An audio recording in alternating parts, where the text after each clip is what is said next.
Uluhan sa ato mga balita mga kasama karong hapon, doon nagipahigayon nga revamp lahugay sa Senado. Bag-o na karon ang liderato dito sa Senado. Ato sa taon ha, kinsa na ang naghupot sa mga bag-ong posisyon karon dito sa Senate of the Philippines. Samtang groundbreaking ceremony alang sa 12 milyones pesos nga on-grid rooftop solar PV system sa Cebu City Hall, gipahigayon na. Kapin 300 milyones pesos nga pundo alang sa pagtukod sa smart classrooms sa probinsya, aprobado na sa school board. Lokal nga kagawahanan sa Dakbayan sa Lapu-Lapu niluwat og jellyfish advisory aron pahimangnuan ng mga gustong mag-swimming.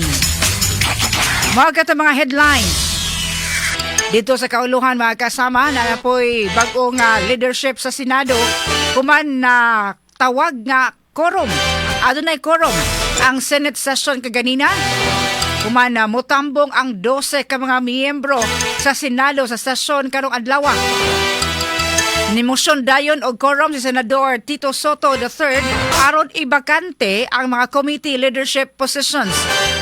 Ang kasamtangang liderato karon sa Senado kini mao sila si Senador Win Gatchalian, maoy acting Senate President o Senate President pro tempore. Senador Mig Sobiri, acting Majority Leader and Committee on Rules. Senador J.V. Ejercito, Committee on Finance. Senador Ping Lacson, Committee on Public Order and Dangerous Drugs o ingon man Committee on Accounts. Senador Tito Soto III, National Defense and Security, Peace, Unification and Reconciliation. Senador Risa Hontiveros sa Health and Demography. Senador Kiko Pangilinan sa Agriculture, Food and Agrarian Reform. Senador Bam Aquino sa Basic Education. Senador Rafi Tulfo sa Public Service. Samtang alabing giatangan kinsa man ang mangulo na karon sa Blue Ribbon Committee, Social Justice, Welfare and Rural Development, kini gihupta na karon ni Senador Erwin Tulfo. Senador Lito Lapid, Games and Amusement. Senador Cheese Escudero sa Urban Planning, Housing and Resettlement. Atong pipila ka mga adlaw, waya matawag ang quorum sa Senado gumikan kay 11 raman ka mga senador patoy gitawag og SB 11. Apan karong hapon sa sesyon nito nga man si Senador Cheese Escudero nga mao'y nakapakorom nga 12 ka mga senador atol sa sesyon karong hapon. Nahumansab ang unang regular session sa 20th Congress human sa adjournment karong adlaw.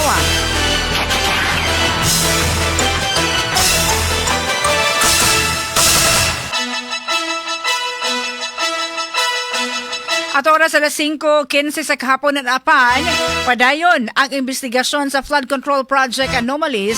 Matod man ni Senator Erwin Tulfo, kinsa mo ay bago na karong gitudo isip at chairman sa Blue Ribbon Committee. Matod ni Tulfo, ipahigayon ang hearing sa BRC sa flood control scam sa Lunes, Hunyo 8, alas 9 sa buntag. Ugma magudunta, ipahigayon ang hearing. Pagpadayon sa hearing sa Senate Blue Ribbon Committee. Ugmang adlaw ang chairman unta si Senador Marcoleta apan gumikan sa leadership changes. Hupta na ni karon ni Senador Erwin Tulfo og ang schedule sa sunod nga Blue Ribbon Committee hearing Hunyo 8. Ito po ning atangan mga kasama ha.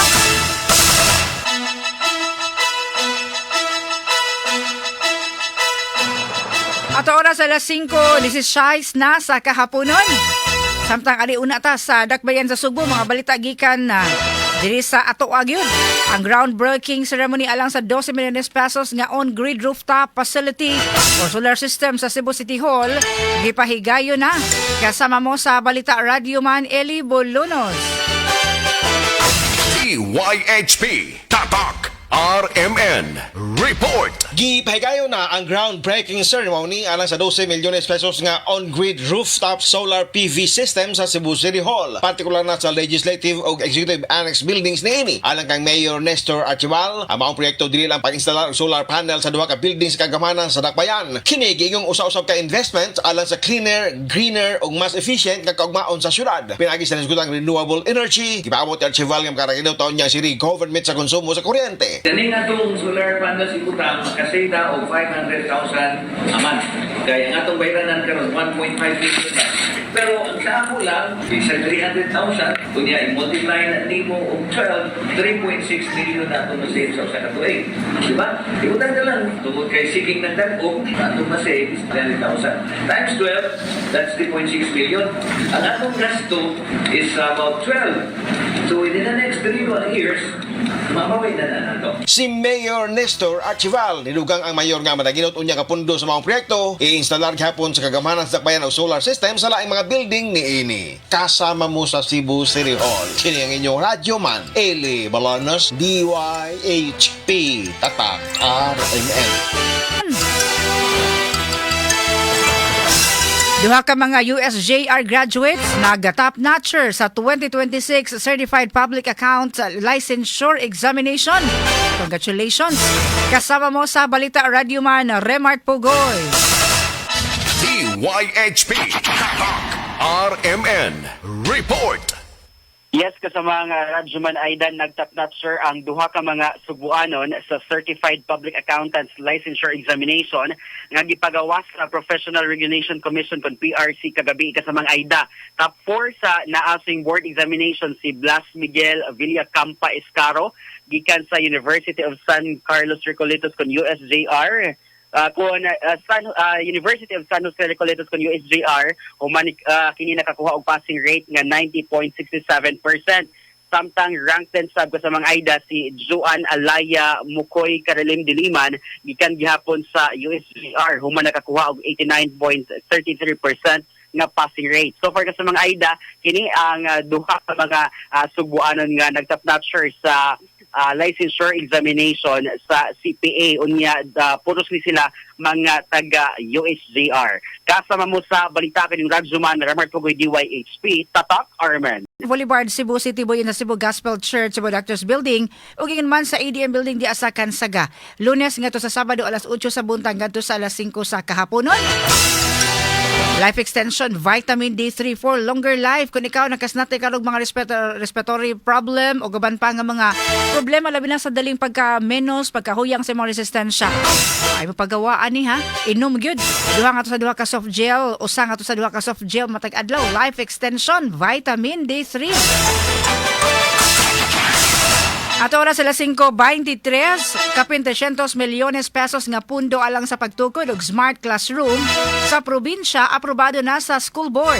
Kasama mo sa Balita Radio Man RV Veloso. DYHP Tatak RMN Report.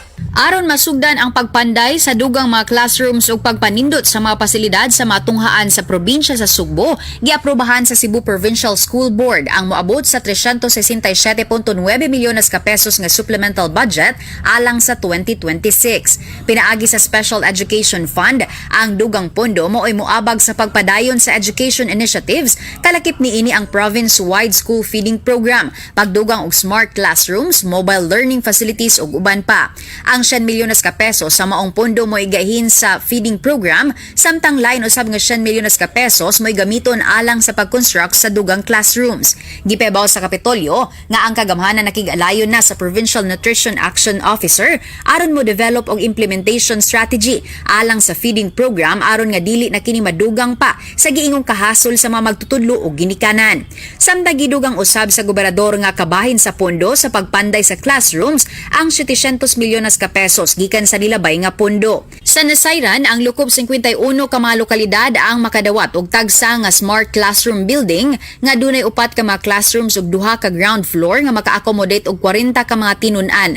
Aduna kini mga lingkuranan, modern learning facility, wall-mounted fans, television, whiteboards ug wifi connection. Matag classroom gikatakda usab nga mogamit og solar energy ug mogamit sab og LED lighting, solar lamps ug rainwater catchment systems. Giinguha sa kagamhanan nga niining paagi maabagan usab ang pagtungha sa mga tinun-an nga nakasinati sa kahuot sa classrooms tungod sa kakuwang sa mga silid. Kasama mo sa lalawigan sa Subo, Radyoman RV Velocity WHP Tatak RMN. 26 sa kahapon nun mga kasama samtang gi-insister karon ni Senate President Alan Peter Cayetano nga illegal matud pa ang pag-sesyon sa minority block karong hapon. Matud pa kang Cayetano nga kinahanglan nga 13 ka mga senador ang mag-convene aron na matawag nga quorum apan 12 raman kagadina ika-12 si senador Cheese Escudero.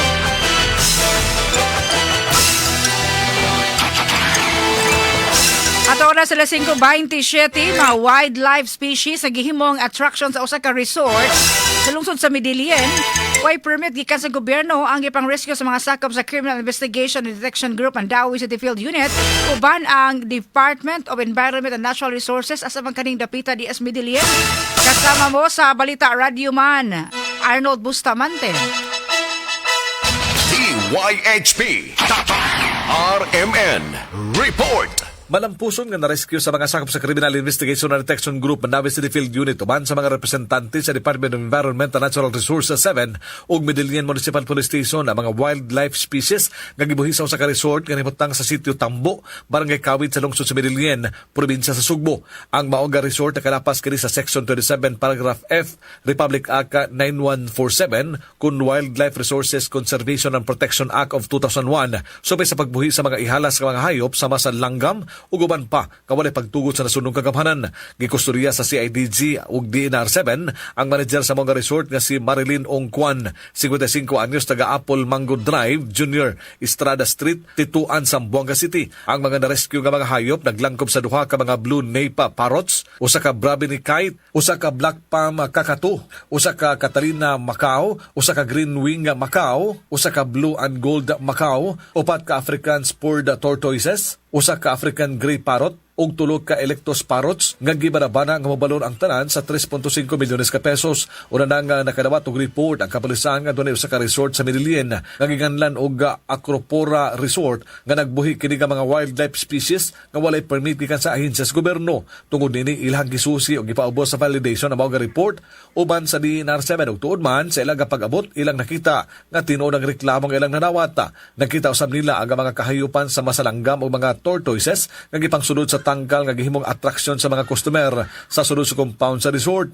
Mihimo dayon og inspeksyon ang mga personnel sa CIDG ug DNR representatives ug ipangitaan ang management sa mga dokumento sama sa Certificate of Wildlife Registration o ka-authorization nga giisyu sa DNR nga mahimo sila nga makatiner, transport o kaha pagbuhi sa mga wildlife species. Apan ang manager nga si Marilyn Ongkwan pakis magpakita sa mga legal nga dokumento nga magmatuod nga lehitimo ang pagbuhi sa mga hayop na suta sa himong inspeksyon nga ang matang sa mga hayop nalakip sa protected wildlife species ug dili mahimong buhion ni bisang kinsa o i-display nga walay pagtugot gikan sa DNR subay sa kadapasan sa Republic Act 9147 nga nailanga Wildlife Resources Conservation and Protection Act of 2001. Tungod ni gi-embargo pabor sa gobyerno ang mga hayop ug kasamtangan kini nga gikustorya sa DNR7 samtang ang manager nga si Kwan gikustorya usab sa CIDG Mandawi City Field Unit ug giandaman nagkaso. Ang maong operasyon kabahin kini sa Oplan Kalikasan ang flagship program sa CIDG.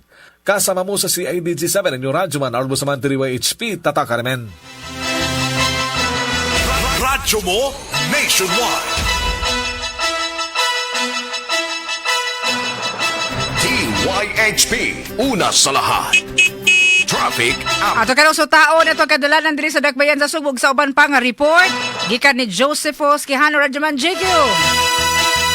DYHP Tatak RMN Report. Yes, salamat kasabang radyo Balaida no ni Juan na diri sa gawas kabahin tungod sa bagag nag-ong karon magurasa sa kapuldes ako nimutangan karon sa may Jones Avenue pero kasugan na sa one kasabang radyo Balaida no I don't know sa may stereo kay murag natin pa may portray habig sa may downtown area gabi ang baga sa tag-om no dali nibulok na ang uwan karon baga orasa sa kapunon sa tog sitwasyon karon sa kadanan ning kamuno sa dog Hoydes Dari ron sa may John Avenue medyo nakahot ron dagas mas karang karon padungres may downtown area minut sa pagbunok sa uwan samtang ang Pedro Rosario sab no nakasabi sa dagas sa mas karang Bagorasa padungres sa may Enbag Calso ug dari sa may flyover Mambaling.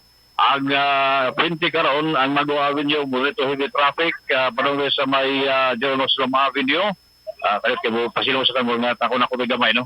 Dari sa may habig sa may Rodriguez o Osme Boulevard padong sa Cebu Provincial Capitol, mula ito higit traffic sa Bawarasa, ang Rodriguez padong sa may Grama Avenue, samtang ang Imbilis na pito sa Miscout sa dagat sa mga sakyan parode sa may Esquina Banawa. Ang Pedro Rosario karon gikan diri sa may San Rosario Church padong sa may New Emos Road, mula ito higit traffic sa Bawarasa padong sa may MGK Go Avenue habig sa may Hipodromo o Mabulo. Samtang ang South Gabayan, ang Governor Cuenco, ang Bantal area, ingon man ang Pogchan Policy Camp, nagkasinati sa dagat sa Mascar sa Nagkabatorasa sa kahaponon. Samtang ang downtown area, ang Makadanoy, Warnoy, Kabalakan, pero posible karotawag magkasinati sa dagat sa pagbunog sa uwan, karong Kabatorasa sa kahaponon. May napila kasurasun sa mga radyo na ida, nining pagbunog ng suon din sa gawas kabahin din sa dakbayan sa Subo. Ingaliri sa gawas sa traffic update ng Radyoman, Joseph Oscano DYHP Tatak RMN. Ingat salamat Radyoman Joseph Osquihano siya na himutangan totaligsik uwan-uwan na apan diri sa atua sa may capital site. Totaligsik sab kasama ni store. Ay mo natan-awan gyud. Aha, ato i-check karon na pag-asa magtanha alang sa dugang pa na sitwasyon lakaw sa atong panahon. At oras sila 5:31 na.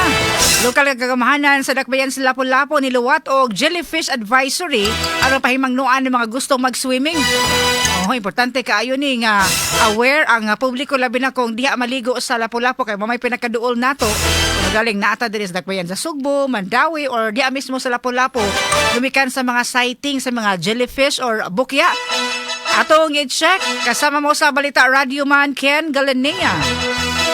DYHP Tatak RMN Report. Giauha karon sa lokal nga kagamhanan sa Dakbayan Lapu-Lapu galikayan una ang pagkaligo sa dapit nga apektado sa bukya nga gitawag og thimble jellyfish sa barangay Marigondon Causeway sa maong syudad. Si Lapu-Lapu City Mayor Cindy King Chan mahayag ni ini nga gawas sa mga buot mag-swimming ang mga mananagat giauha usab nga mag-amping para makalikay nga mataptan sa mga bukya nga bidagsa karon sa maong lugar. Nakumpirmar ang presensya sa mga bukya human sa gihimo nga on-site assessment sa City Environment and Natural Resources Office. Ingon man mga personnel gikan sa City Fisheries and Aquatic Resources Management Council sa maong dapit. Mato ni Chan, mas mayong likayan una ang maong area sabot mag-swimming diya sa maong syudad tungod nga bisan gagmay ang klase sa mga bokya nga bidagsa karon apan mato sa Central Fish Examiner nga si Orlando Layson magkamugna gihapon kinig iritasyon o kakatol sa panit o rashes kung kini magrabihan nga mulan at pagpipila ka mga adlaw. Padayon usab nga monitoron sa Senro ang maong area alas sa paghatag og update o advisory nga to sa publiko kung luwas na bang kaliguan na maong dapit sagad sa mga bokya mo tumaw panahon sa pagsugod sa habagat season. Kasama mo sa Dakbayan sa Lapu-Lapu ang ining Radio Man Ken Galinea Tatak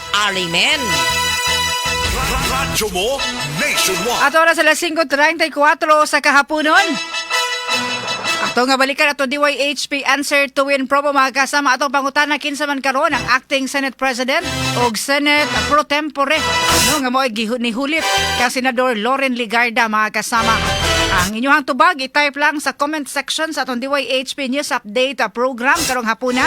Aron na mo chance nga makadaog og 200 pesos.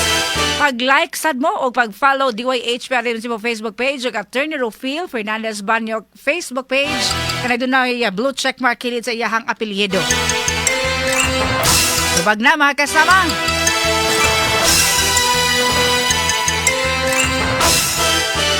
At oras alas 5:36 na dugang pa mga balita sa to pagbalik kuman sa mga pahinumdum.